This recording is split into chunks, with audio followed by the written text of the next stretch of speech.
भर्गो देवस्य धीमहि धियो यो नः प्रचोदयात्। आज बापू का महाप्राण दिवस है और उनके श्रद्धांजलि स्वरूप ये सभा आयोजित की है। वैष्णव जन तो तेणे कहिए जे पीड़ पराई जाने रे। वैष्णव जन तो तेणे कहिए जे पीड़ पराई जाने रे। पर दुखे उपकार करे तो ये, पर दुखे उपकार करे तो ये, मन अभिमान न आणे रे। वैष्णव जन तो तेणे कहिए जे पीड़ पराई जाने रे। वैष्णव जन तो तेणे कहिए।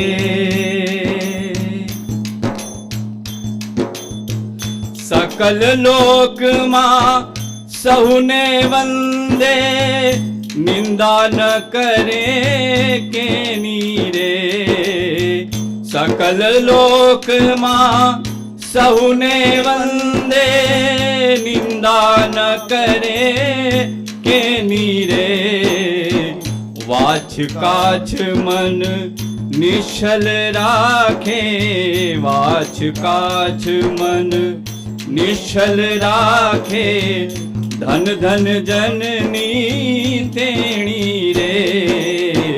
वैष्णव जन तो तेणे कहिए जे पीड़ पराई जाने रे।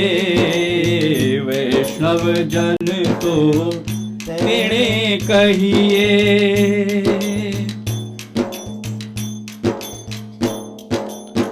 समदृष्टि ने तृष्णा त्यागी, परई स्त्री जेने मात रे। जिह्वा थकी असत्य न बोले, जिह्वा थकी असत्य न बोले। पर धन नव झाले हाथ रे। वैष्णव जन तो तेणे कहिए जे पीड़ पराई जाने रे। वैष्णव जन तो तेणे कहिए।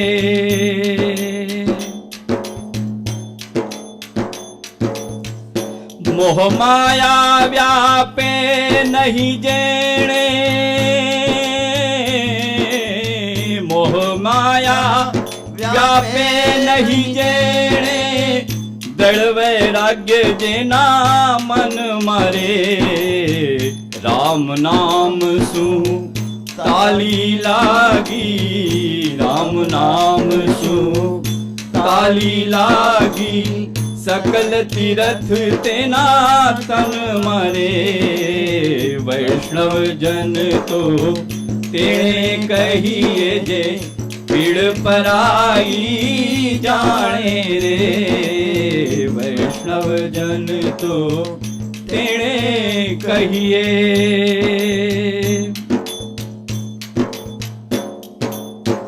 वण लोभी ने कपट रहित छे, वण लोभी ने कपट रहित छे। काम क्रोध निर्वार्या रे।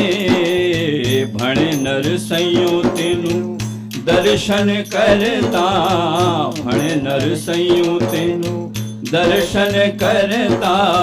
कुले को तर तार्या रे। वैष्णव जन तो तेणे कहिए जे पीड़ पराई जाने रे। वैष्णव जन तो तेणे रे कहिए जे पीड़ पराई जाने रे। वैष्णव नव जन तो तिणे कहिए। अब अगला क्रम जो आता है वो महात्मा गांधी जी की जैसी आज पुण्यतिथि है, तो उस उपलक्ष्य में हमारे बड़े भाइयों में सर्वप्रथम हमारे आदरणीय कालीचंद शर्मा जी भाई साहब उनके व्यक्तित्व के विषय में कुछ बताने जा रहे हैं हम सबके लिए। हे राम, ये उनका विषय है। हमारे अग्रज बड़े भाइयों, हमारे बहनों और भाइयों, ये जो हे राम है, यही वो अंतिम शब्द है जिसको बापू को जब 3 गोलियां लगी थी तो उन्होंने गिरते हुए कहा था। कहते हैं वो आगे की तरफ गिरे थे और उस दृश्य का वर्णन अंग्रेज लेखकों ने मिलकर जो लिखी है किताब फ्रीडम एट मिडनाइट, उसमें लिखते हैं कि वो बिरला हाउस के उस प्रार्थना गृह में जहाँ पर उनका शव पड़ा हुआ था, तो बहुत थोड़ी सी जगह को उनके शरीर ने घेरा था। वैसे ही कम हाइट के दुबले पतले व्यक्ति थे। और लोगों ने फिर उस अंग्रेज लेखक कहते हैं कि ये समाचार रेडियो के द्वारा पूरे देश में फैल गया और वो कहते हैं कि सबसे बड़ी हड़ताल संसार के इतिहास के अपने आप हो गई। किसी ने आहूत नहीं की थी। हर रेलगाड़ियाँ वहीं के वहीं रुक गईं, बसें जहाँ थी वहीं के वहीं रुक गई। लोग उसमें से नीचे उतरकर अपने छाती को उसी तरह पीट के रोने लगे जैसे उन्हीं के पिताजी चल बसे हों। इतनी बड़ी हड़ताल उन्होंने इतिहास में कभी देखी नहीं थी। वे अंग्रेज लेखक कहते हैं पूरे संसार से जहाँ जहाँ उपनिवेश थे वहाँ से अंग्रेज खदेड़े गए, मारे गए, भगाए गए, हत्याएं की गईं, लेकिन केवल भारतवर्ष ही ऐसा देश था जहाँ से उनको गार्ड ऑफ ऑनर देकर 15 अगस्त 1947 के बाद विदा किया गया। और वे जहाज पर जब बैठे तो उनके आंखों में आंसू थे अंग्रेजों के। वो लेखक कहते हैं ऐसा इसलिए हो सका क्योंकि ये गांधी का देश था, यहाँ से उन्हें मारपीट के नहीं भगाया गया। भाइयों बहनों, ये बहुत बड़ी बात है कि गांधी जी ने और कोई दूसरा शब्द क्यों नहीं बोला, हाय राम क्यों नहीं बोला, हे राम बोला, भगवान का नाम लिया, मुझे बचाओ नहीं बोला। तो इसके पीछे बहुत बड़ा दर्शन है, उनका जीवन है इसके पीछे कि उन्होंने राम को समर्पित होकर ही जीवन जिया, भगवान पर विश्वास करके। उन्होंने एक जगह कहा है, यदि मैं राजनीति में नहीं आता तो मेरे भगवान मुझसे नाराज हो जाते हैं। यानी राजनीति में भी वो भगवान के काम से एक प्रकार से आए थे, उनके अंतरात्मा ने उनको प्रेरित किया था। कई बार ऐसे वर्णन आते हैं, विनोबा अपने घर से सन्यासी बनने के लिए या आत्मा की खोज में अपने घर से 17-18 साल की उम्र में भाग के निकले थे। तो कहाँ जाते? दो चीज़ें उन्हें आकर्षित करती थीं। एक तो हिमालय जहाँ पर ज्ञान है और क्या क्या चीज़ें हैं, समाधि है, ऋषि मुनि रहते हैं, और एक तरफ बंगाल की क्रांति उन्हें आकर्षित करती थी। तो दोनों के बीच में वो बनारस पहुँच गए।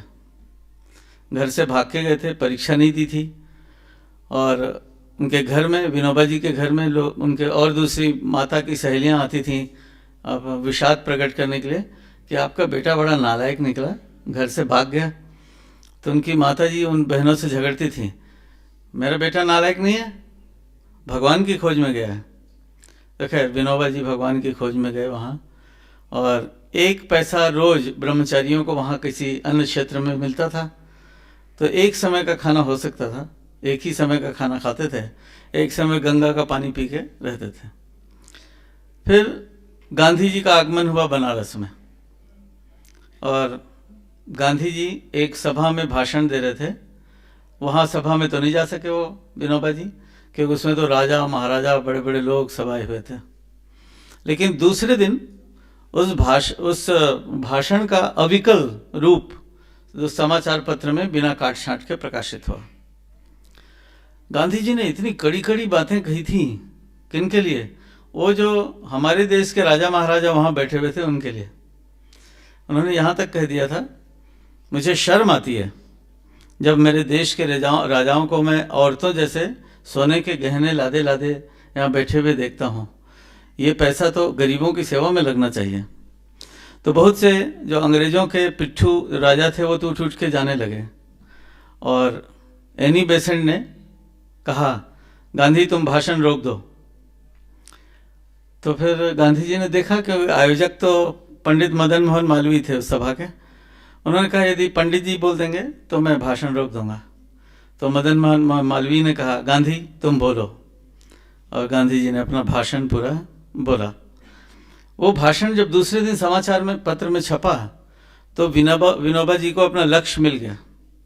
उन्हें लगा यार इस आदमी में तो हिमालय की शांति भी है और बंगाल की क्रांति भी है। खैर गांधी जी तो भाषण दे के जा चुके थे साबरमती, और उन्होंने चिट्ठी लिखी गांधी जी को, कुछ प्रश्न किए, उसका उत्तर आया, फिर प्रश्न किया तो उसके उत्तर में आया कि ऐसा सब पत्रों से नहीं हो सकता है, तुम आकर के मिलो। फिर गांधी जी विनोबा जी रेल टिकट लेके फिर मतलब वहाँ गए साबरमती, और फिर पूरी तरह से वहीं के हो गए। एक जो हे राम शब्द के बारे में एक बात छपी है, गांधी जी का निर्वाण हुआ 30 जनवरी 1948 और 5 फरवरी 1948 को आनंद टी हिंगोरानी नाम के संपादक ने हरिजन में के लिए लेख लिखा। उस लेख का शीर्षक था गांधी जी ऐसी ही मौत चाहते थे। ऐसा शीर्षक का लेख है जो 15 फरवरी के हरिजन के अंक में छपा है। उन्होंने 1933 का हवाला दिया है। 23 सितंबर 1933 को गांधी जी जेल में थे, अंग्रेजों के खिलाफ उन्हें जेल हो गई थी, और जेल में भी किसी सुविधा की मांग की तो उन्होंने जब मना किया तो उन्होंने और अनशन करना शुरू कर दिया, और 5वें दिन उनकी हालत एकदम खराब हो गई और अंग्रेज डर गई, अंग्रेज सरकार डर गई और उन्होंने उसको निकाल के उसकी बाकी की सज़ा रद्द हो गई। और वहीं पुणे में यरवदा जेल से बाहर करके एक कोई परिजन है, उनके घर में पर्ण कुटीर नाम के कुटीर में रख दिया। शाम का समय था, सूरज डूब रहा था, गांधी जी वहाँ टहल रहे थे, दुबले पतले मरियल से हो गए थे। उन्होंने उस संपादक से बात की, क्यों आनंद तुम क्या कहते हो, यदि मैं मर जाता जेल में उपवास करते करते तो इसको लोग क्या मानते, कैसे समझते। तो आनंद टी हिंगोरानी ने कहा, बापू ये तो वीर की मौत है, आप इस तरह से उपवास करके मर रहे हैं, अरे क्या बेतुकी बात करते हो, इसमें क्या बहादुरी की बात है। बोले तिल तिल करके मरना एक उद्देश्य के लिए तो बहुत बहादुरी की बात है। तो गांधी जी बोले नहीं नहीं ये तो बेतुकी बात है, ये कोई बहादुरी की बात है उपवास करके मरना। मेरी कुंडली में लिखा है मैं बहादुराना मौत मरूंगा, तो तुम देख लेना, या तो अंग्रेज मुझे फांसी दे देंगे उससे मरूंगा, और या फिर कोई गोली मारेगा तब मरूंगा, तब समझना कि मैं बहादुरी की मौत मरूंगा। ये बात जब 30 जनवरी 1948 की रात को एक घटना हुई तो टी हिंगोरानी को उतने साल पहले की वो बात याद आई कि बापू ऐसा कह रहे थे और वैसी ही मौत हुई। एक और घटना हमने पढ़ी थी, जब गांधी जी विदेश से आए अफ्रीका से, तो साबरमती आश्रम के पहले उन्होंने कोचरब में आश्रम बनाया था। वहीं साबरमती से कुछ दूर में शायद एक और स्थान है कोचरब। वहाँ शाम को लालटेन की रोशनी में बैठकर जमीन में बैठ के कुछ लोग बात कर रहे थे, गांधी जी भी थे और दूसरे लोग भी थे। गांधी जी कह रहे थे कि मैं कहता हूँ हिंदू धर्म भी सच्चा है और इस्लाम भी सच्चा है, लेकिन कुछ लोग इसे नहीं मानते और कुछ लोग इसके कारण मेरी हत्या कर देंगे एक दिन, लेकिन 50 साल बाद बोलेंगे गांधी सच्चा था, गांधी ठीक कहता था। तो ये बात भी ज्यों की त्यों, मतलब क्या गांधी जी को इसका वो हो चुका था कि वो शायद इसी तरह से जाएंगे, बहादुराना मौत उनके दृष्टि में। गांधी जी विनोबा से कभी कभी सलाह भी लेते थे। तो एक सलाह जो ऐसी ली उन्होंने, जो हम लोगों के लिए भी एक पाथे जैसा है, उन्होंने विनोबा को बुला के पूछा, क्यों विनोबा, जो काम राम ज्ञानपूर्वक कर सकते हैं क्या वो हनुमान श्रद्धापूर्वक कर सकते हैं। तो विनोबा जी ने सोचा और कहा, हाँ बापू ऐसा हो सकता है, जो काम राम ज्ञानपूर्वक कर सकते हैं उसको हनुमान श्रद्धापूर्वक कर सकते हैं।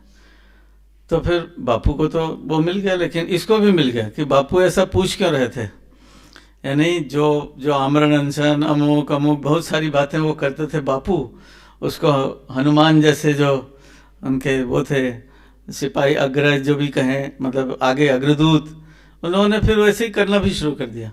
ये हम लोगों के लिए बहुत बड़ा पाथे है। गुरुदेव जो काम ज्ञानपूर्वक कर गए हैं, हम लोग चाहें हम उनके बेटे बेटियां संतान जो वरद संतानें हैं वे श्रद्धापूर्वक इस काम को कर सकते हैं। कोटि कोटि मुनि जतन कराही, अंत राम मुख आवत नहीं, ऐसा तुलसीदास जी कह गए हैं। ये बहुत बड़ी बात है कि जन्मों जन्मों से लोग साधना करते हैं लेकिन अंत में राम का नाम नहीं आता। और यदि राम का नाम आखिरी में आना है तो जीवन भर इसकी साधना करोगे तब आखिरी में राम का नाम आएगा। गांधी जी ईश्वर के तो भक्त थे ही। जिस दिन उनको वास्तव में ईश्वर पर, राम पर आस्था पूरी हो गई दक्षिण अफ्रीका में, तो उन्होंने सबसे पहले आके अपना वकील थे, अपना इंश्योरेंस की पॉलिसी को फाड़ दिया उन्होंने आके। बोले मुझे राम जिलाएगा, ये इंश्योरेंस की पॉलिसी मेरा क्या करेगी। उन्होंने भगवान पर फिर पूरी तरह से विश्वास करके चलने का अपना व्रत ले लिया। बड़े बड़े फैसले जो आप गांधी जी के जीवन में देखते हैं वो उनके राम के फैसले होते थे। जैसे कई वर्णन आता है कि अभी अभी एक आमरण अनशन से बचे हैं किसी तरह, और वहाँ से आके कुछ ही दिन हुए हैं, 5-7 दिन, और 21 दिन का फिर से अनशन उन्होंने डिक्लेयर कर दिया। तो सब लोग कांग्रेस के और दूसरे लोग बड़े बड़े आके समझाने गए, भाई बापू को समझाओ, मान नहीं रहे। तो वल्लभ भाई पटेल जो थोड़ा ना गांधी जी से लड़ भी सकते थे प्रेम पूर्वक, वो आए, उनको भेजा गया, सरदार आप जाइए जरा समझाइए भाई। क्योंकि वो ऐसे थे, मुंह लगे हुए कह लो जैसे भी, कि वो ऐसे तर्क भी दे सकते थे जिसको कोई नहीं दे सकता था। जैसे उन्होंने एक बार कहा था कि मैं इस वाले खाट में सोना पसंद करूंगा, ये अच्छा है, नारियल की रस्सी का बनता है, ऐसा है, मेरी माँ ऐसा करती थी, वो छीला करती थी। तो सरदार पटेल बोले अरे बुढ़े तुम्हारी पीठ भी तो छिल जाएगी इसमें। माने ऐसी बात वो कह सकते थे गांधी जी। वो गए समझाने के लिए, लेकिन कुछ देर तक तो समझाने की आवाज़ आती रही कि कुछ हो रहा है, लेकिन बाद में निकल के बोले, अपना माथा पकड़ के बाहर निकले, कुछ नहीं हो सकता, कुछ नहीं हो सकता। लोग बोले क्या क्या हो गया? अरे ये उसका फैसला नहीं है ना, ये तो उसके भगवान का फैसला है।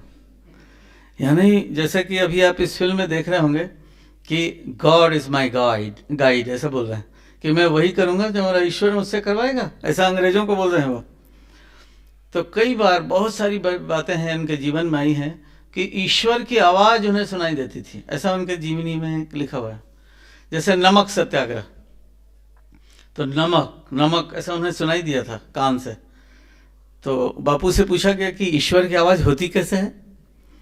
उन्होंने कहा इतनी स्पष्ट होती है जैसे कोई पास से बोल रहा हो, और इतनी गूंज होती है उसमें जैसे कोई बहुत दूर से बोल रहा हो। मतलब दो अतियों का मिश्रण भगवान के हर उसमें देखा जा सकता है, एकदम दूर से आती हुई आवाज़ और एकदम पास से आती हुई आवाज़।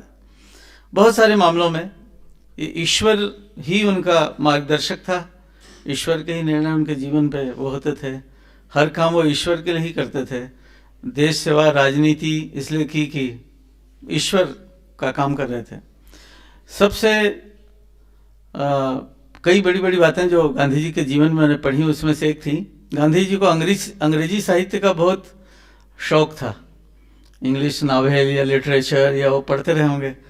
पर उन्होंने कहा है कि मैंने अपने देश की सेवा करने के लिए जो एक बहुत अच्छा शौक छोड़ा है वो है अंग्रेजी साहित्य का अध्ययन। उन्होंने छोड़ दिया अंग्रेजी साहित्य का अध्ययन, फिर हाथ नहीं लगाया।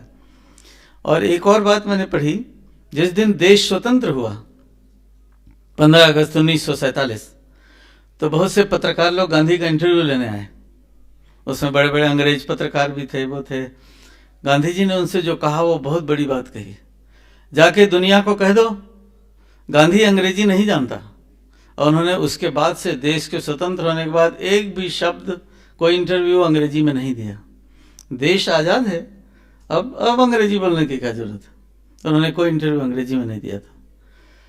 भाइयों बहनों, उनको मैं देखता हूँ, एक सांवला सा आदमी, दांत उनके टूट चुके हैं, कोई सिर जो है घुटाने के बाद थोड़ा थोड़ा जो केश बढ़ते हैं ऐसी स्थिति है, एक चीवर नीचे को घुटने तक की धोती है, एक ऐसा ऊपर ओढ़े हुए हैं। लेकिन पूरी दुनिया उनके पीछे पीछे चलने के लिए बाध्य क्यों है? एक ही चीज़ दिखती है, सच्चाई। उन्होंने सच्चाई के लिए जीवन जिया, सच्चे, अपने लिए भी सच्चे बने, दूसरों के लिए भी सच्चे बने। दूसरों के और दूसरे तरीके हो सकते थे, पर गांधी का कहना था शठम प्रति शाठ्यम नहीं, शठम प्रति सत्यम, ये उनका नारा था, शठ के प्रति भी सत्य। वहाँ पे मुकदमे में उन्हें आश्चर्य होता था कि जब पता चला कि लोकमान्य तिलक अंग्रेजों से कई साल तक मुकदमा इसी बात के लिए लड़ते रहे, वो ये सिद्ध किया उन्होंने कि मैं देशद्रोही नहीं हूँ। अंग्रेज उनको देशद्रोह का मुकदमा चला रहे थे। गांधी जी बोले क्या कर रहे हैं लोकमान्य, मैं होता तो वहाँ जाके सबसे पहले दिन ही बोलता हाँ मैं देशद्रोही हूँ। उन्होंने बोला भी फिर एक जगह, ऐसे शासन के प्रति तो द्रोह करना मेरा पहला धर्म है। यानी सत्य का ही इस्तेमाल करते थे। अभी और हमारे आने अग्रज भाई लोग और आपको इसके बारे में प्रकाश डालेंगे। हम सब लोग गांधी जी से ये तो एक जोरदार सबक, प्रेरणा, जो भी कहें, वरदान सच्चाई के लिए लें और अपने प्रति सच्चे बने, अपने उद्देश्यों के प्रति, अपने कर्मों के प्रति, अपने मिशन के प्रति सच्चे बन जाएं, तो सचमुच गांधी जी के इस प्रति सर्वोत्तम श्रद्धांजलि होगी। ओम शांति। गांधी जी के व्यक्तित्व के विभिन्न पहलुओं पर आदरणीय कालीचंद शर्मा जी साहब ने बड़े सरल शब्दों में हम सब लोग को समझाया बताया। श्रद्धेय वीरेश्वर उपाध्याय जी साहब से निवेदन है कि वे बापू ने किए सत्य के प्रयोग, इसके लिए पधारेंगे, हमारा मार्गदर्शन करेंगे आदरणीय उपाध्याय साहब। में से कुछ लोग तो ऐसे हैं जो गांधी जी के समय में होश संभाले हुए थे, देखा न हो, साथ भले ना रहे हों, लेकिन उनके व्यक्तित्व का प्रभाव उस समय जिस समय वो जैसे बोलता था, वो तो उस समय देखने में जो अभी 75 से ऊपर के हैं, 80 के उन्होंने देखा होगा, सुना होगा। बहुत तरह के गीत उस समय चलते थे। उनका जो सबसे बड़ा अस्त्र था सत्याग्रह।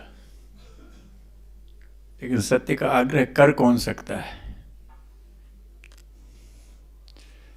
सत्य का आग्रह करने की उसी की हैसियत है जिसने सत्य जिया हो।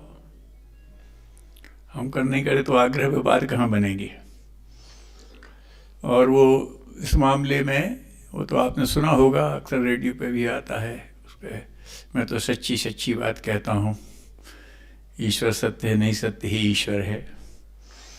तो उनके राम से उनका भगवान निर्णय करता था या सत्यरूप भगवान करता था, एक ही बात है उनके, उसके जीवन की। वो जो एक सत्य को कैसे चयन किया जाता है, गुरुदेव ने जो हंसवृत्ति कही है, तो गांधी जी के उसमें देखने को मिलता है। आजकल लोग कर क्या, सब चारों तरफ वातावरण तो ऐसा है, अब हम कहाँ से उसको सीखें।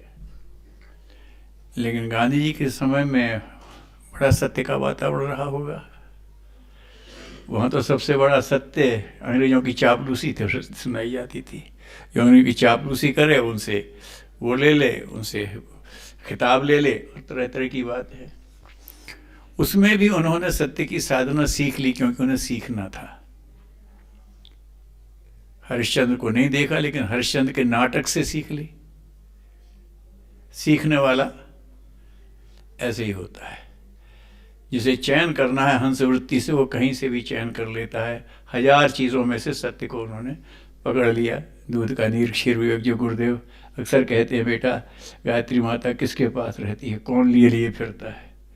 तो हंस वृत्ति के व्यक्तियों पर रहता है, जिसमें चयन करने की क्षमता है। वरेण्यम जिसको सिद्ध है, वर्ण करने वाले कोई चीज़ को, जिसे वर्ण करना उसको ले लेगा, वो 1000 जगह में से कर लेगा। उनने उस विकृत वातावरण में सत्य को चुन लिया अपने जीवन के लक्ष्य के रूप में, और फिर उसकी साधना भी करके दिखा दी। और वो हर जगह सत्य के उसमें रहते थे। और जो उनका प्रभाव मुझे ध्यान है, हम तो छोटे थे 48 में, उस दिन 31 तारीख को सवेरे उसमें धूप में ऊपर गए और देखा अभी तो दुकान नहीं खुली। तो एक लड़की बोली, अरे वो बोला नहीं है, वो गांधी नहीं रहते, जोर से हमने बेकार बेकार की बात करती है। तो उसने कहा सच्ची तुमने नहीं देखा? फिर पता फिर उन्होंने कहा। उस समय एकदम एक ऐसा था, कहीं किसी ने किसी से कुछ नहीं कहा। और मैं समझता हूँ इतिहास में ऐसा कोई प्रमाण नहीं मिलता है कि सारे देश के, सारी दुनिया के राष्ट्रों ने अपने झंडे झुकाए बिना किसी दबाव के। कहते हैं सत्य में 1000 हाथी का बल होता है, तो ये बात तो फिर मुझे ध्यान आई कुछ ऐसी बात कि ये क्या ऐसा उस पर होता है। पोरबंदर गए, गांधी जी का घर भी देखा और वहीं पता पड़ा कि वो सुदामा की कुटिया भी वहीं है, उसे भी देखा। तब ध्यान में आया कि अच्छा, जब तक ब्रिज में थे कृष्ण तब तक तो सुदामा के लिए बहुत दूर थे, क्योंकि वो पोरबंदर में थे, वहाँ से पहुँचे होंगे। लेकिन जब वो द्वारिका आ गए तब उनकी पत्नी ने कहा अब तो पास आ गए हैं तुम्हारे सखा, अब तो जाकर के मिल लो। तो पोरबंदर से द्वारका तक उन्होंने यात्रा की थी। फिर जो हुआ तो सबको मालूम है। मुझे लगता है कि कहीं चेतनात्मक संबंध गांधी का सुदामा से रहा होगा। वो ही बात है, फक्कड़ है और राजा उसके चरण पखार रहे हैं, कुछ नहीं है। तो जिसने कहते हैं कि वो बिना उसका इतना बड़ा शहंशाह उसके लिए झुकता है। ये क्या बात थी कि उन्हें जीवन के सत्यों को कभी नकारा नहीं। अब उन्हें ये बात समझ में आ गई। वहाँ की बात है जो अभी कालीचरण जी कह रहे थे कि वो वहाँ गए तो वो सभा एनी बेसेंट बहुत प्रभावशाली महिला थी, उन्हीं ने बुलाई थी। वो गांधी जी को ही बुलाया था और मालवीय जी उसकी अध्यक्षता कर रहे थे। और वहाँ जब गांधी जी, तो उसके पहले गोखले जी ने उनसे ये कहा था कि तुमने क्या करूं, उनको अपना गाइड गुरु मानते थे राजनीति में। तो उन्होंने कहा तुम गांधी एक दफ़े अपने देश को देख लो, फिर तुम्हारी समझ में खुद आएगा कि क्या करोगे। तो उन्होंने पूरे देश को घूम के देखा था। तो वहाँ उन्होंने यहाँ से बात शुरू की कि गोखले जी के कहने से मैंने अपना देश को देखा और मैंने देखा कि मेरा देश गरीब है। लेकिन मेरा देश गरीब क्यों है? यहाँ तो इतनी प्राकृतिक संपदा है, इतनी खनिज संपदा है, इतनी हमारी विरासत है। देश गरीब क्यों? हमें ये खोज रहा था, उसका उत्तर मुझे यहाँ मिल गया। जहाँ एक एक शरीर पर इतना इतना सोना इकट्ठा होगा, वहाँ तो कहीं से होगा, गरीबी जाएगी। सीधा ये बोल दिया उन्होंने, एक एक शरीर पर इतना सोना होगा। तो गुरुदेव कहते हैं कि बेटा ढेर लगाओ तो कहीं तो गड्ढा होगा। तो वो गड्ढा क्यों है ये ढेर देख करके मुझे समझ में आ रहा है। तो उन्होंने संकेत से कहा था चुप रहो। उन्होंने कहा मुझे कहा, तो फिर उन्हें उनकी तरफ देखा तो उन्होंने कहा गांधी तुम बोलो। उन्होंने कहा मुझे बोल लेने दो, मेरे भीतर की निकल जाने दो। वो राजाओं का जो प्रतिक्रिया होनी थी, लेकिन उनको जो कहना था उन्होंने पूरे नम्रता से सत्य से अपनी बात कहने की वो थी। और हर क्षेत्र में उनका जो चलता, वहाँ विदेश में गए, उनका बहुत अच्छा आदमी था, वहाँ कहीं टैक्स की चोरी कर ली और उस पर केस चल गया। उनने कहा तो उन्होंने कहा मेरी बात मानो तो तुम जाकर के कोर्ट में कह दो कि हाँ मुझसे हो गई भूल। उन्होंने कहा जो होगा मेरे कहने से करके देखो। उन्होंने लोगों से कहा, उन्होंने कहा है तो वो भला आदमी, गलती हो गई तो उन्होंने कहा तो ले लो उसका टैक्स का जो कुछ, तो वो कम से कम में मानना निपट गया। तो ये सत्य को समझना और सत्य को स्वीकार करना, सत्य को समझना विचार क्रांति का अंग है और सत्य को लागू करना नैतिक क्रांति का अंग है। अच्छी परिभाषा को स्वीकार कर लेना ये विचार क्रांति का अंग है। अरे नहीं साहब ऐसा है, मां स्वीकार ही नहीं करते हो, और उसको लागू कर पाना ये नैतिक क्रांति का अंग है। तो सत्य के साथ दोनों ही क्रांतियों की जुड़ने की जरूरत पड़ती है। और वो कैसे कैसे काम पड़ता है, कई ऐसे लोगों का सुना मैंने, वहाँ वही लगता है। अभी शायद किसी की बात कालीचरण जी पहले कही थी कि जब आदमी सदाशयता से काम करता है तो प्रकृति उसका प्रचार करती है, उसका वो उसमें करने लगती है उस सत्य को समझने की बात। तो 2-3 सत्य ऐसे सामने आए। एक उसने लिखा था लेखक ने कि एक मुसलमान था, वो गांधी जी का कट्टर आलोचक। वो कहता तेरा ये बुढ़ा बड़ा वो है, तेरा बुढ़ा ही कह के बात कर, तेरे बुढ़े का ये है, तेरा बुढ़े का ये है, कोई ऐसी बात है। लेकिन सत्य कैसे सर चढ़ के बोलता है। तो ऐसी कोई बात आई, वो राजाओं से उनका वो करना था, तो कहीं कोई झगड़ा था वो जनता और लगान में, वो राजा के उस बीच में गांधी जी वहाँ गए तो महाराज ने अवगत की और उनको बुलाया, तो उनको शरबत अरबत दिया, सम्मान उन्होंने ले भी लिया। उसको देखते रहे, आंखें भरी आई, उन्होंने रख दिया उसे। तो ये बात उसी ने कही जो तेरा बुढ़ा ऐसा है, तो उन्होंने कहा साहब वो है, लेकिन उनको कहीं जनता का डर तो था। तो बोले हाँ ये तो बात है, तेरे बुढ़े में ये बात तो थी। तो उन्होंने सुनाया कि वो वहाँ गया और जब उन्होंने वो देखा और वो हाथ में लेके रख दिया, उन्होंने क्यों, वो पी नहीं सकूँगा मैं, मुझे इसमें प्रजा का रक्त निचोड़ा हुआ लगता है। सीधा बोल दिया, आपने जिस तरह से इकट्ठा किया है पैसा, बेचारे गरीबों कर रहे हैं, आप उनका कड़ी से लगा, मुझे लग रहा है इसमें जैसे वो नानक जी का है ना, कौन अमीर और गरीब की रोटी को निचोड़ा, एक से खून एक से दूध निकला। तो शायद वो भीतर की आत्मा बोलने लगती है उससे, उनका इसमें मैं पी नहीं पाऊंगा, आपके सम्मान के लिए मैंने लिया भी लेकिन मैं पी नहीं सकूंगा, मुझे इसमें वो लगता है। और ये कह के वो उठा, अरे कोई जवाब तो नहीं है तेरे बुढ़े का, ऐसा कह के वो भी चला गया। तो मतलब जो आलोचक भी है वो उसके भी सर पर, मैं भोपाल में था गांधी तो प्रचार केंद्र जाके अक्सर बैठ जाता था, तो शायद आपको मालूम हो शाकिर अली खान करके कम्युनिस्ट के नेता थे, लेकिन गांधी जी को मानते थे, शाकिर अली खान। तो भाई जी वो वहाँ बैठे थे, ऐसी बात चल पड़ी, तो वो कहने लगे अरे साहब रामधुन का जादू, मैंने गांधी के व्यक्तित्व का प्रभाव देखा। तो बोले हमारा रशिया गया डेलीगेशन, तो उसमें बोले 2 दक्षिण भारत के थे, एक में यहाँ हिंदी भाषी क्षेत्र का था, एक पंजाब तरफ का था, एक बंगाल तरफ का, 5 लोगों का डेलीगेशन था रशिया में। और वहाँ जब गेट टुगेदर हुआ तो उन्होंने कहा अच्छा, वो अपना कुछ डिनर विनर पार्टी चल रही थी, उन्होंने कहा सब लोग खड़े होकर के अपने अपने देश का कोई गान गाएंगे सामूहिक करके। तो वहाँ तो सब होते, बस वो खड़े हो जाएं और बस वो गाने लगें, कोई ना कोई उनका अपना ऐसा गान होता है, कोई गीत गाने का। बोले पाकिस्तान का नंबर आया, अब वो खड़े हुए तो उन्हें चल चल रहे नौजवान कहा और फिर भूल गए, बड़ी पानी पड़ा, चुपचाप बैठ गए, नहीं कर पाए पूरा। अब हम लोग कहें कि क्या गाएं, 2 दक्षिण भारत के, एक बंगाल का, एक वहाँ का, यहाँ का में। उन्होंने कहा कौन करे, यही हालत पाकिस्तान वालों का हमारा होगा, पाकिस्तान वाले होंगे, क्या करें। बोले अचानक दिमाग में आया, जब हमारा नंबर आया, रामधुन याद है? बोले हाँ याद है। ठीक है, उसमें खड़ा हुआ, मैंने रघुपति राघव राजा राम शुरू किया तो सबने साथ दिया और पाकिस्तान भी खड़े हो गए, क्योंकि बोले हम भी साथ साथ गाएंगे, तो वो भी रघुपति राघव राजा राम, हिंदुस्तान पाकिस्तान साथ हो गया। क्या होता है सत्य का बल, है ना। यहाँ आप झगड़ा कर सकते हैं, आप अपने स्वार्थों के लिए झगड़ सकते हैं, लेकिन यहाँ बात आती है सत्य, तो वो तो भीतर से फूट करके बोल पड़ता है कि किस तरह से उसका सत्य का वो होता है। और वो सत्य को हर स्तर पर उनको स्वीकार करने की क्षमता। सत्य इतना सीमित नहीं है, गुरुदेव ने प्रज्ञा पुराण में लिखा है कि सत्य शब्द तक सीमित नहीं रह सकता, श्रेय सत्य होता है, उसके पीछे का भाव सत्य होता है, झूठ की बात। तो वही जो गुरुदेव ने उन्हें कहा था मैं तो महात्मा बनने आया था, तो उन्होंने कह दिया बेटा तुम महात्मा बनने आए थे, तो सत्य ये है कि तुम्हें महात्मा के गुण हमने पहचानवा दिए हैं, अब तुम जीवन में साधो ना साधो ये तुम्हारे काम। महात्मा के गुण मैंने तुम्हें पहचानवा दिए हैं, तुम्हारे उसमें कर दिए हैं। यहाँ तुमने देखा कि सफाई कितनी निरहंकारता से की जाती है, व्यवस्था कैसे की जाती है, सबका ध्यान होता है, छोटी छोटी चीज़ को वेस्ट करने से मालूम है।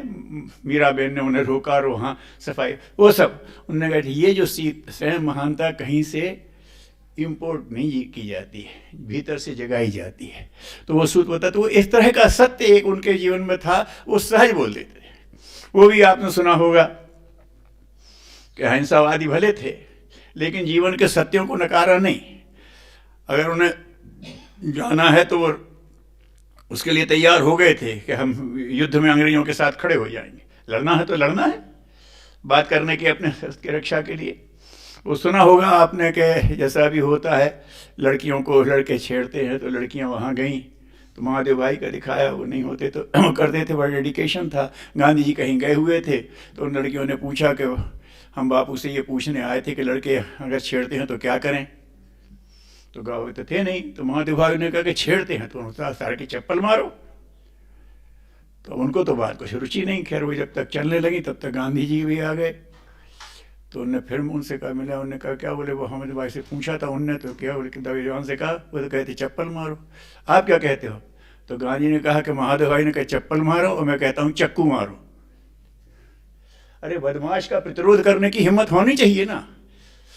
बदमाश अपने गलत काम के लिए साहस दिखाता है, तुम अपने सही पक्ष के लिए साहस नहीं दिखा सकते। वो सत्य को भी नहीं कहा। कुछ लोग ऐसे ही होते हैं कि जो सीधे मानेंगे ही नहीं। उन्होंने कहा नहीं बापू, ऐसा है कि हम तो अहिंसात्मक करना, अहिंसा का प्रयोग बेटा हर कोई नहीं कर सकता, करना फिर बेस बनाना पड़ेगा। क्या? फिर तुम एक हिम्मत करो कि सर मुंडित करा के निकलो, कोई नहीं छेड़ेगा। भाई अहिंसा का प्रयोग तो वही करना, सत्य का आग्रह तो वो कर सकता है, जीवन सत्य में जिया हो। अगर तुम चाहती हो कि लोगों के हम कड़ाई का इस्तेमाल ना करें, तो फिर ये करो कि उनकी उस बात को आमंत्रित ही ना करो, फिर मुंडन बना के करा के निकलो, कोई नहीं छेड़ेगा, गारंटी है हमारी। और अगर तुम कहते हो कि हमारा अधिकार है हम सहाय वेश में निकलें, तो तुम्हारा अधिकार है कि जो तुम्हें टोकता है उसको ठोक भी दो। वह सत्य है जीवन का कि अगर वो नहीं किया था, आखिर भगवान मूर्ख है क्या? परित्रणाय साधूनाम च विनाशाय च दुष्कृताम कहता है। क्यों सर? तो करना पड़ता है, उसके विरोध में खड़ा होना पड़ता है। तो उनके जीवन के सत्य के वो छोटे छोटे प्रयोगों की बात है, और वो भी उन्हें सत्य आता है। छोटे से छोटे बच्चे का भी एक अधिकार होता है। आपने गांधी फिल्म देखी होगी। गुरुदेव भी कहते थे कि हम जाते थे वहाँ तो सारे देश की सबसे उलझी हुई समस्याएं आती थी, तो गंभीर का था, लेकिन गांधी जी की कुटिया से बोले हर 15 मिनट बाद जोर के ठहाके की आवाज़ आती थी। वह उससे फ्री एक जीवन के सत्य को, प्रसन्नता को न स्वीकार है तो वो भी। और वो भी आपने देखा हो कि पटेल बैठे हैं, नेहरू बैठे हैं और मौलाना आज़ाद बैठे हैं, गांधी से डिस्कशन चल रहा है और बच्चा आता है, बापू आपने कहा था इस बकरी को मिट्टी की पट्टी देना है, कई लोगों के पास है, कोई नहीं सुन रहा, अच्छा तू चल मिट्टी तैयार कर, मैं आता हूँ। ये भी एक सत्य है कि किसी को अगर दिशा दी है और उसको अड़चन हो रही तो सॉल्व करो। हमने तो कह दिया तू कर, उसे देखता। उन्होंने कहा हाँ तू चल तैयार कर, मैं आता हूँ। उनसे बोले अच्छा आप लोग बात करिए, मैं आता हूँ। और वहाँ गए, उतनी बड़ी बात में से उनको ये भी लगता है कि अगर बच्चा आया हमारे आश्रम की व्यवस्था का अंग है, उसमें आता तो हमें करना चाहिए, उस सत्य को भी स्वीकारना। तो ये ढेरों बातें ऐसी होती हैं, महापुरुष हमारे सामने रख देते हैं और हमें एक छूट दे देते हैं कि गौरव के साथ इनको अपनाओ। लेकिन एक चूक हमसे हो जाती है कि हम उनकी प्रशंसा करने लगते हैं, अनुकरण से चूक जाते हैं, क्योंकि दुनिया में अनुकरण की प्रवृत्ति नहीं है और हम दुनिया से अपना मूल्यांकन करने लगते हैं, तो गड़बड़ हो जाता है। इस सत्य को स्वीकारें कि ये मनुष्य की एक कमज़ोरी है कि महापुरुषों का वंदन अभिनंदन करता है, अनुकरण नहीं कर पाता। उसी बात को गुरुदेव ने हंस वृत्ति को कहा है। दो ही वृत्तियाँ हैं, चयन करने की क्षमता, निरक्षीर विवेक, ये विचार क्रांति है। और की हंसा मोती चुके की लंघन कर जाएं, ये हाई मॉरल, ये नैतिक क्रांति है। हमारे अनुरूप नहीं है तो नहीं, हमारे अनुरूप है तो ही हाँ। तो अगर हंस में भी देखो गुरुदेव का जो है, तो वो हंस के अंदर बौद्धिक और नैतिक क्रांति दोनों है। वो सही चयन करता है, चाहे विपरीत परिस्थिति सही निर्णय हो जाएगा। और जो निर्णय है कि ये नहीं करना, तो ये मेरे उसके विपरीत है तो नहीं करूँगा, जो होगा तो अभाव में रह लूँगा, वो कर लूँगा, जैसा कुछ हो जाएगा वो उसको रिस्क ले सकते हैं। तो ये जो बात है महापुरुष हमारे लिए दे जाते हैं। गांधी जी का जीवन बड़ा एक प्रकाश स्तंभ की तरह है। और मुझे ऐसे लोग मिले हैं 2-3 जगह जो कहते थे कि हमें या तो गांधी जी समझ में आए थे या तो आचार्य जी समझ में आते हैं, क्योंकि दोनों ने अपने जीवन से उदाहरण रखे, जिसको जीवन सिद्ध बात कहते हैं, ऐसा है। और हम लोग उनमें से सौभाग्यशालियों में हैं कि दोनों हमारे सामने हैं। हम उनको सही श्रद्धांजलि दें, उनका अनुगामी बन करके। इसी के साथ सबके लिए मंगल कामना। ओम शांति। बापू ने किए सत्य के प्रयोग आदरणीय भाई साहब ने बहुत ही सरल स्वरूप में बताया हमको। अगले क्रम में श्रद्धेय डॉक्टर साहब से निवेदन है कि बापू और परम पूज्य गुरुदेव। परम पूज्य गुरुदेव और परम वंदनीय माता जी की सूक्ष्म उपस्थिति में यहाँ बैठे सभी हमारे बड़े भाइयों, सभी हमारे कार्यकर्ता भाइयों, देवी स्वरूपा बहनों, शक्ति स्वरूपा माताओं, देवतुल्य भाइयों, अभी सत्य के माध्यम से परम पूज्य गुरुदेव की दोनों क्रांतियों की, तीनों क्रांतियों की व्याख्या हमने आदरणीय वीरेश्वर भाई के माध्यम से सुनी। मुझे बहुत अच्छा लगा। मुझे लगा गांधी को और गुरुदेव को इससे बढ़िया मिलाने वाला कोई और स्वरूप नहीं हो सकता। परम पूज्य गुरुदेव ने अखंड ज्योति फरवरी 1948 में संपादकीय लिखा है। जनवरी 1948 में बापू शहीद हुए। गुरुदेव लिखते हैं, युग पुरुष का आत्मदान तारीख 30 जनवरी की संध्या को एक अविवेकी व्यक्ति द्वारा युग पुरुष महात्मा गांधी की हत्या कर दी गई।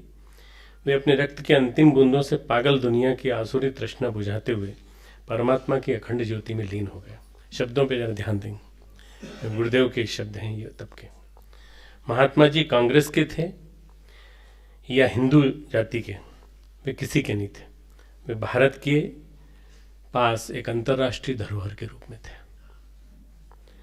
उन्हें सूक्ष्म मानवता की स्थूल प्रतिमा कहा जा सकता है। भगवान बुद्ध के बाद भारत भूमि में ऐसी उज्जवल विभूति मात्र एक ही अवतरित हुई है, वह है महात्मा गांधी। संसार के इतिहास में उनके जोड़ के उंगलियों पर गिनने लायक महापुरुष हुए हैं। कई दृष्टियों से तो वे अपने आप में अभूतपूर्व थे। ऐसे युग पुरुष के उठ जाने से भारत की, कांग्रेस की, हिंदू जाति की नहीं, समस्त विश्व की आध्यात्मिक और धार्मिक शक्तियों की भारी क्षति हुई है। भौतिक लालसाओं से व्याकुल अनुदारता और स्वार्थपरता की मदिरा पीकर उन्मत्त दुनिया के लिए महात्मा गांधी की आध्यात्मिक विचारधारा एक बांध थी, बांध। वे एक ऐसे प्रकाश स्तंभ, ध्रुव तारा थे जिसे देखकर आशा की जाती थी कि भ्रांत मानव उन्हें देखकर अपना कल्याण पर ढूंढ सकेगा। आज वह प्रकाश स्तंभ बुझ गया। यह देखकर विश्व मानव का अंतःकरण एक बार की छलनी हो गया है और सबके कलेजे में रह रहकर एक हुक सी उठ रही है। महाप्रभु ईसा मसीह के बाद संसार ने इतने दीर्घ काल के बाद एक दूसरे महामानव को देखा जिसका नाम था गांधी। अब न जाने कितनी शताब्दियां, सहस्त्राब्दियां फिर ऐसी विभूतियों के दर्शन के लिए हमें प्रतीक्षा में बितानी पड़ेंगी। जिस व्यक्ति ने उनकी हत्या की, उसके पागलपन, उन्माद, अविवेक के लिए तो क्या कहा जाए। उस बेवकूफ ने तो इस बात की कल्पना भी न की होगी वो कितना गंभीर कुकृत्य करने जा रहा है। उसके इस पाप से देश के मुख पर कैसी कालिक पुज जाएगी, वह दुनिया की नज़रों में कितना गिर जाएगा। हमारे बापू का शरीर आज हमारे बीच नहीं है, यह कल्पना मन में आते हृदय रो पड़ता है। फिर भी हम जानते हैं कि उनकी आत्मा हम लोगों के बीच में मौजूद है, अपनी मौन वाणी से यही प्रवचन दे रही है जो बापू नित्य प्रति प्रार्थना में दिया करते थे। आइए उन मौन संदेशों को सुने और उनका पालन करके उनकी आत्मा के प्रति अपनी श्रद्धांजलि अर्पित करें। एक पेज का संपादकीय परम पूज्य गुरुदेव ने शायद कोई लेख रोक करके तुरंत दिया होगा। 30 जनवरी की घटना है, फरवरी के अंक में आ रहा है। बाद में मार्च में गुरुदेव लिखते हैं हमारे बापू अमर हैं, उसी 1948 के मार्च में। महात्मा गांधी का शरीर न रहा, पर वे जिन आदर्शों के लिए जीवित थे उन्हीं आदर्शों की वेदी पर उन्होंने अपने रक्त की अंजलियां चढ़ा दी। इस महानुष्ठान ने उनकी महानता की ओर को और भी अधिक प्रकाशवान बना दिया है। तारे बुझ सकते हैं, सूर्य चंद्र बुझ सकते हैं, पर उस अमर आत्मा का प्रकाश नहीं बुझ सकता।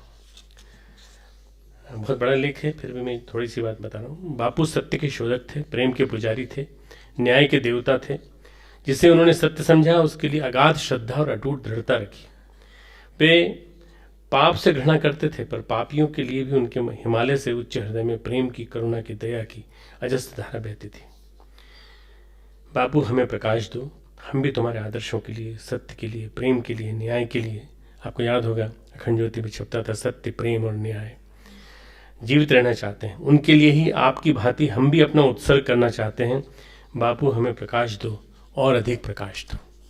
ये मैंने इसलिए बताया कि बहुत सारे लोग शायद 1948 की अखंड ज्योति शायद न पढ़ी हो, तो इसलिए हमें जानकारी मिल जाए। बापू के बारे में एक बात राधा कृष्णन जी ने कही है, गांधी के लिए आज़ादी मात्र राजनीतिक हकीकत नहीं थी। आज ही हिंदुस्तान में छपा है। गांधी के लिए आज़ादी मात्र एक राजनीतिक हकीकत नहीं थी, यह उनके लिए एक सामाजिक सच्चाई थी।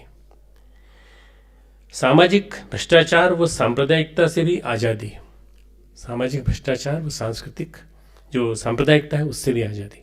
इसलिए राजनीतिक आज़ादी तक सीमित न माने हम बापू को। वे जीवन भर अहिंसा के लिए लड़ते रहे, जीवन भर अहिंसात्मक आंदोलन करते रहे।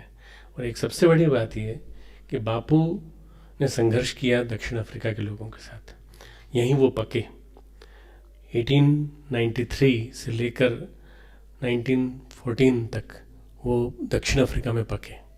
और दक्षिण अफ्रीका में पकने के बाद 1915 में जब वो यहाँ उतरे तो यहाँ फर्स्ट वर्ल्ड वॉर के सारे रिपरकशंस पूरे विश्व में हो रहे थे, भारत में भी हुए। यहाँ अंग्रेज सरकार थी, अंग्रेजों का दमन चरम पे था। और उसके साथ साथ फर्स्ट वर्ल्ड वॉर के बाद सेकंड वर्ल्ड वॉर भी चालू होने वाला था। यानी गांधी ने जो संघर्ष किया होगा, आप कल्पना कीजिए कि अहिंसा की दुनिया में अहिंसक संघर्ष करने वाला एकमात्र महामानव अगर कोई है तो वो है, जिसने कि अपने आप को उनकी साथ पूरी तरह से बलिवेदी पर चढ़ा दिया। परम पूज्य गुरुदेव और महात्मा गांधी में सबसे बड़ी समानता ये है कि दोनों ने उस जमाने में संघर्ष किया। मैं महात्मा गांधी को 19वीं शताब्दी का और 20वीं शताब्दी के प्रारंभिक जो कह सकते हैं पूर्वार्ध का महानायक मानता हूँ, तो परम पूज्य गुरुदेव को 20वीं शताब्दी के उत्तरार्ध का और 21वीं शताब्दी का महानायक मानता हूँ। मैं सोचता हूँ तब जाकर के इन दोनों महानायकों के मिलने के बाद हमारा 19वीं, 20वीं और 21वीं शताब्दी का इतिहास पूरा होता है। तो परम पूज्य गुरुदेव वंदनीय और परम हमारे श्रद्धेय महात्मा जी, जिनको हम बहुत श्रद्धा से बोलते हैं महात्मा, पर जिनको लोगों ने गांधी करके संबोधित किया कि नेशन ऑफ गांधी, जब गांधी पिक्चर रिलीज़ हुई तो परम पूज्य गुरुदेव हम सभी, मैं, भाई साहब, हम सभी लोग यहाँ फिल्म देखने गए थे। गुरुदेव हमारे साथ थिएटर में गए थे, आप सबको याद होगा 1982 में। हाँ, सबसे कहा था पैसे लेके जाओ यहाँ से, खाना खा के जाओ और फिर वहाँ जाके देखो सब लोग। माता जी, गुरुदेव दोनों, हम सब सारे कार्यकर्ता हम सब लोग देखने गए थे। और उसके बाद 2-3 दिन तक उसकी चर्चा चलती रही। उस गांधी फिल्म में बहुत सारी बातें ऐसी थी जो शायद अतिरंजित भी थी। रिचर्ड एटनबरो एक ब्रिटिश की निगाह से थी, पर बहुत सारी बातें जो गुरुदेव ने हमें सुनाई उनके बारे में, मुझे लगता है गुरुदेव उनसे 3 बार मिले। एक बार मिले आगरा में, जब नैनीताल में, जब आगरा के मंडल के प्रतिनिधि के रूप में वो गए और जब उनके बारे में बताया गया जीवी पंत के द्वारा कि ये हमारा प्रतिनिधि जो है श्री कृष्ण दत्त मालवीय जी और जीवी पंत और हमारे नहीं, श्रीरामत तो नाम था ही, वो जो कवि जो थे शाहजहाँपुर वाले, बालकृष्ण शर्मा नवीन, परिचय उन्होंने कराया बालकृष्ण शर्मा नवीन जी ने कि ये हमारा सबसे बड़ा स्वयंसेवक है। इसने सारे के सारे जो आंकड़े इकट्ठे किए लगानबंदी के, उसके बाद अंग्रेजों का मुंह बंद हो गया है। लगानबंदी के सारे आंकड़े पूरे आगरा जिले के, और आगरा जिला कितना बड़ा था उस जमाने में, सोचिए, आज भी कम से कम 8 खंड हो गए हैं। उस आगरा जिले के सारे आंकड़े इकट्ठे करके लेके आए थे। गांधी जी ने बहुत शाबाशी दी, पीठ ठोकी और ये कहा ऐसे वॉलंटियर हमें चाहिए। एक ये उनकी मुलाकात, गांधी जी से जेल में मुलाकात नहीं हुई, कहीं जेल में मुलाकात हुई थी तो स्वरूपा रानी नेहरू से हुई थी और रफ़ी अहमद किदवई से, मालवीय जी से मुलाकात हुई थी। दूसरी बार जो मुलाकात हुई है बापू से, वो हुई है साबरमती आश्रम में। और साबरमती आश्रम में जो मुलाकात हुई है, वो मुलाकात के बारे में हम लोगों को गुरुदेव ने थोड़ा हिंट दिया है अपनी वसीयत और विरासत में कि हमसे उन्होंने क्या कहा। एक बार और गुरुदेव गए हैं, गांधी जी से मिले हैं, और वो मुलाकात 1940 या 41 के करीब की है, 1937, 1940, 41, तो 3 बार वो मिले हैं। पर सबसे बड़ी बात जो गुरुदेव ने कही है वो ये कि गांधी जी ने मुझे जो संदेश दिया है वो ये कि आज़ाद तो हो जाएगा देश, पर आज़ाद देश को आध्यात्मिक, नैतिक और बौद्धिक क्रांति की जरूरत पड़ेगी, वो तुम्हें करना है। और वो उसको करने के लिए माहौल खड़ा करना पड़ेगा, और वो माहौल तुम खड़ा कर सकते हो। आप ध्यान दें, 1869 में जन्मा हुआ बापू महात्मा गांधी, 1911 में जन्मे परम पूज्य गुरुदेव, आयु का बहुत बड़ा अंतर है। पर उन्होंने उनको मार्गदर्शन दिया, और मार्गदर्शन देने के बाद उनके माध्यम से कल्पना की एक नए भारत की, एक नया भारत खड़ा होगा जहाँ पूरी तरह से एक जागृत प्रबुद्ध मानस खड़ा होगा। उस मानस को, प्रबुद्ध मानस को क्या मार्गदर्शन देना होगा। जो एक बात परम पूज्य गुरुदेव ने 1948 के खंडज्योति में 47 के खंडज्योति में लिखी है, वैज्ञानिक अध्यात्म अंक में, कि बापू का धर्म विज्ञान और अध्यात्म को मिलाने की बात कहता है। अब देखिए, जिस वैज्ञानिक अध्यात्मवाद की आज दुनिया बात कर रही है, वो बात गुरुदेव उस समय, उस जमाने में लिख के चले गए, और वो वैज्ञानिक अध्यात्मवाद पे आगे चल के फलित हुआ। महात्मा गांधी, गुरुदेव ने एक बात और कही थी कि मेरी रक्षा मेरा गाइड करता है, मेरा गार्ड करता है, मेरा बॉडी गार्ड करता है, पायलट मेरे आगे चलता है और मेरे साथ साथ मेरा भगवान चलता है। परम पूज्य गुरुदेव ने कभी किसी को लिया नहीं सहायक के रूप में कि भाई मेरी सहायता के लिए, मेरी रक्षा के लिए साथ चलो। जब भी यात्रा में गए, मेरे ख्याल से कपिल जी वैसे साथ थे, या पंडित जी थे, लीलापत जी थे साथ साथ में। पहले गुरुदेव अकेले जाते थे, आपको याद होगा कि जो परम पूज्य गुरुदेव ने में एक सबसे बड़ी बात थी वो भगवान को अपना रक्षक मानना। तो ऐसे ही एक बार उन्होंने अपने साथ चलते हुए वो इंग्लिश व्यक्ति जो थे उनके साथ में थे, उनको देखा कि वो जेब में उनके कुछ फूला फूला सा लगा। उन्होंने कहा क्या बात है। दक्षिण अफ्रीका में थे, कैलन बैक नाम था उनका, इंग्लिश जो थे। दोनों में अच्छी मित्रता थी। वहाँ के पठानों को गांधी जी की नीति पसंद नहीं थी, वो नाराज हो गए। और साउथ अफ्रीकन जो लोग थे, अफ्रीकान्स जिनको कहते थे, वो उन्होंने उनके पीछे और लगा दिए कि भाई ये व्यक्ति हमारे खिलाफ बोलता रहता है। तो उनको ऐसा लगा कि कभी भी आक्रमण कर सकते हैं। तो कैलन बैक हमेशा अपने कोट में एक रिवॉल्वर रख के उनके साथ साथ पीछे पीछे चलते थे। आगे चलते तो दिख जाता, पीछे चलते थे ताकि दिखे नहीं। एक दिन उनके गांधी जी किसी काम से रुक गए, तो वो आगे निकल गए, देखा तो उन्होंने कहा इतना तो बताओ ये जेब में क्या रखा है। तो छिपाने लगे, बोलते हो सच बताओ तुमने क्या रखा है। बोले रिवॉल्वर है। कुछ लोग आपसे नाराज हो गए, कहीं आपके ऊपर गोली न चला दें। बोले थे अच्छा मेरी रक्षा तुम करोगे, मेरी रक्षा तुम करोगे, तुम्हारा रिवॉल्वर करेगा। बोले मेरा इरादा तो यही है, मैं तो आपकी रक्षा करने के लिए साथ चलता हूँ। तो बोले उन्होंने फिर ये कहा जब तक भगवान है तब तक मुझे किसी की जरूरत नहीं, मुझे किसी रक्षक की जरूरत नहीं। मेरा भगवान मेरे साथ चलता है, मेरे बाएं चलता है, मेरे दाएं चलता है, मेरे आगे चलता है, मेरे पीछे। शब्द देखिए गुरुदेव के और परम पूज्य गुरुदेव के और गांधी जी के दोनों के समान है। हमला गुरुदेव पर भी हुआ और गांधी जी पर भी हुआ। गुरुदेव पर जो हमला हुआ उसके बाद गुरुदेव ने उस व्यक्ति को माफ़ कर दिया, क्षमा कर दिया, और गांधी जी ने हे राम कह करके उस बात को वहीं के वहीं समाप्त कर दिया। बहुत सारे उसके बाद रिपरकशंस हुए। जिस तरह से हमला हुआ उस हमले के बारे में बहुत सारी पोस्टमार्टम हुए, बहुत सारी एनालिसिस हुई कि किसने कराया था, किसने कराया था, ढेर सारी बातें हुई। पर जैसे गांधी जी के बारे में कहा आदरणीय कालीचरण भाई साहब ने कि उनको पहले से ही मालूम था कि क्या होने वाला है। उन्होंने अपने आप को अपनी आध्यात्मिक साधना के माध्यम से एक सही अर्थों में एक विजनरी सिद्ध पुरुष बना लिया था, जो ये जानते थे कि क्या होना है और कब होना है। कई बार लोग उनकी निंदा करते हैं, कई बार लोग उनके बारे में ये कहते हैं कि उनके रहते हुए हिंदुस्तान पाकिस्तान अलग कैसे हो गया। देखो हम लोग अपने उस परिप्रेक्ष्य में नहीं सोच पाते, उस व्यापक परिप्रेक्ष्य में नहीं सोच पाते जिस व्यापक परिप्रेक्ष्य में उस समय की राजनीतिक परिस्थितियाँ गुजर रही थी। हम लोग उन चीज़ों को नहीं देख पाते, उन चीज़ों को नहीं समझ पाते। आज जो उस समय हो रहा था, आज जो कुछ भी हमारे पास है उसमें हम कई बार हमारे में से कई ऐसे राजनीतिक नेता ऐसे हैं या कई ऐसे हैं जो बोल पड़ते हैं कि गांधी के बारे में कि गांधी जी ने पाकिस्तान को जन्म दिया। मित्रों, पाकिस्तान को किसी ने जन्म नहीं दिया। वस्तुतः सही अर्थों में कहा जाए तो आपको अगर एक मैं बहुत बड़ा तथ्य बता दूं कि नेशनल लीग के इलेक्शन हुए उसमें 87% वोट मुस्लिम लीग के समर्थन में आए थे। गांधी जी ने जब वो वोटिंग देखी, वो इलेक्शन का रिजल्ट देखा, तो उन्होंने कहा ऐसा करना चाहिए कि जिन्ना को प्रधानमंत्री बना देना चाहिए। जिन्ना प्रधानमंत्री बन जाएगा तो देश एक रहेगा, कहीं पाकिस्तान हिंदुस्तान बनाने की बात ही नहीं आएगी जो बार बार बात चल रही है। तो फिर नेहरू जी और पटेल दोनों के दोनों अड़ गए। उन्होंने कहा नहीं, बनेगा, पाकिस्तान बनेगा।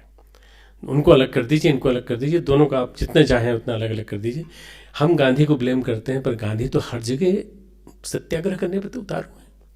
गांधी जी कहते हैं मैं आज ही बैठता हूँ अनशन पे, तो फिर उनको फिर समझाया जाता है कि नहीं आप अनशन पे बैठेंगे और इस समय अगर आप शरीर छोड़ देंगे तो इस समय सबसे बड़ी हिंसा का जो तांडव नृत्य पूरे देश में होगा उसका फिर कोई मुकाबला नहीं कर पाएगा। आपका इस समय रहना बहुत ज़रूरी है ताकि देश आज़ाद हो जाए और आज़ाद होने के बाद देश सुरक्षित हाथों में चला जाए। ये गांधी जी और गुरुदेव दोनों के जीवन की बहुत सारी ऐसी विशेषताएं हैं जो हमको बराबर देखने को मिलती हैं। एक महात्मा वाला स्वरूप, गुरुदेव के जीवन की सादगी, गुरुदेव के जीवन की मितव्ययता, गुरुदेव के जीवन का मुझे याद है, अभी भी याद है, गुरुदेव के 2 रुपये के पेन मुझे आज तक याद है, डॉट पेन मुझे आज तक याद है।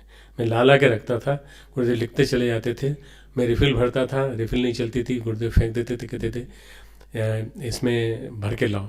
पार्कर पेन रखे रहते थे, गुरुदेव ने कोई पार्कर पेन यूज़ नहीं किया। गुरुदेव ने हमेशा वही पेन यूज़ किया और जीवन भर उनके पास एक कोई महिला आई, विदेशी महिला, प्रवासी भारतीय, वो पहना गई उनको स्वेटर। मैंने कहा गुरुदेव आज आप बहुत स्मार्ट लग रहे हैं, बहुत सुंदर स्वेटर है, बहुत बढ़िया स्वेटर है। गुरुदेव ने कहा, अरे वो एक ज़बरदस्ती पहना गई, जरा तुम मदद तो करो मेरी, उतार दी, उसी समय उतार दिया। मैंने कहा अच्छा भला मेरे मुंह से निकल गया, अच्छे पहने थे, बढ़िया लग रहे थे, फोटो तो एक हो जाता कम से कम।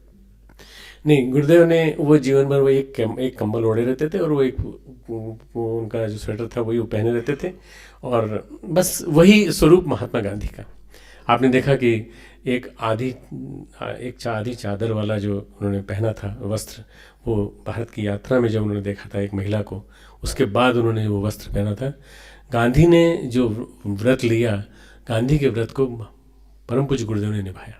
खादी जीवन भर, खादी की धोती, खादी का कुर्ता, खादी की धोती, अंतिम समय में 2 खादी की धोती, 2 खादी का कुर्ता। परम पूज्य गुरुदेव के पास जो भी धरोहर थी वो यही थी बस, और कोई वसीयत विरासत उनकी जितनी है वो ज्ञान की है।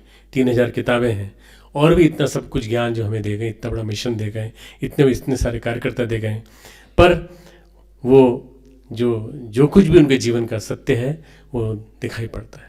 परम पूज्य गुरुदेव के जीवन में भी सत्य दिखाई पड़ता है। परम पूज्य गुरुदेव के जीवन में भी आग्रह दिखाई पड़ता है, हर चीज़ के प्रति आग्रह। हम लोगों ने झेला है उनके आग्रह को, हम लोगों ने उनकी डांट झेली है, हम लोगों ने उनकी एक एक चीज़ जो वो कहते थे वो करवा के रहते थे। ऐसे नहीं कि बोल दिया तो बोल दिया। भाई साहब को कोई बात कही तो उसके पीछे फिर मुझे कही, फिर मुझे मेरे कहने के बाद फिर गोरशंकर भाई साहब से कही, गोरशंकर भाई साहब के बाद किसी और कही, और कहा मैंने उनको ये कही है, देखना तू देखना हो गई कि नहीं पूरी हो गई। सारे के सारे जितने भी मार्गदर्शन गुरुदेव के होते थे वो सारे के सारे मार्गदर्शन में गांधी का सत्य नजर आता था। मित्रों, गांधी और गुरुदेव दोनों ऐसे महापुरुष थे जिन्होंने कि हमारे भारत की न केवल राजनीतिक स्वतंत्रता बल्कि नैतिक और एक तरह से कहा जाए आध्यात्मिक स्वतंत्रता का एक बहुत बड़ा स्वरूप रखा। हम सबको बड़ा गर्व होना चाहिए कि 2 महापुरुष इस धरती पर आए, और इस धरती पर आने वाले 2 महापुरुषों ने इसी धरती पर अपना शरीर भी छोड़ा। कई बार ऐसा होता है कि कुछ लोग बाहर शरीर छोड़ते हैं, पर हम लोग बड़े गर्व के साथ ही कह सकते हैं कि हमारे देश में गांधी ने जन्म लिया। जो लोग गांधी फिक्र देख के आते थे वो भारतीयों को टच करके, स्पर्श कर करके पूछते थे, are you from the country of Gandhi? We are so proud to touch you. आप कल्पना कीजिए, भारतीयों को स्पर्श करने में लोगों को गर्व का अनुभव होता था। ये कहते थे लोग कि भारतीय हैं, और वो भारतीय जिन्होंने नॉन वायलेंस सीखा, वो भारतीय जिन्होंने उस गांधी के देश में रहे जिन्होंने नॉन वायलेंस सीखा। तो आने वाले समय में अगर ऐसा हो जाए कि लोग आपको स्पर्श करके पूछें कि are you from the same country where Gandhi was born and where Gurudev was born, Acharya Shri Ram Sharma was born, जब आप कहेंगे हाँ, तो वो आपको टच करके कहेंगे कि हम बहुत गौरवान्वित महसूस कर रहे हैं, बहुत गौरवान्वित महसूस कर रहे हैं। अपनी बात समाप्त कर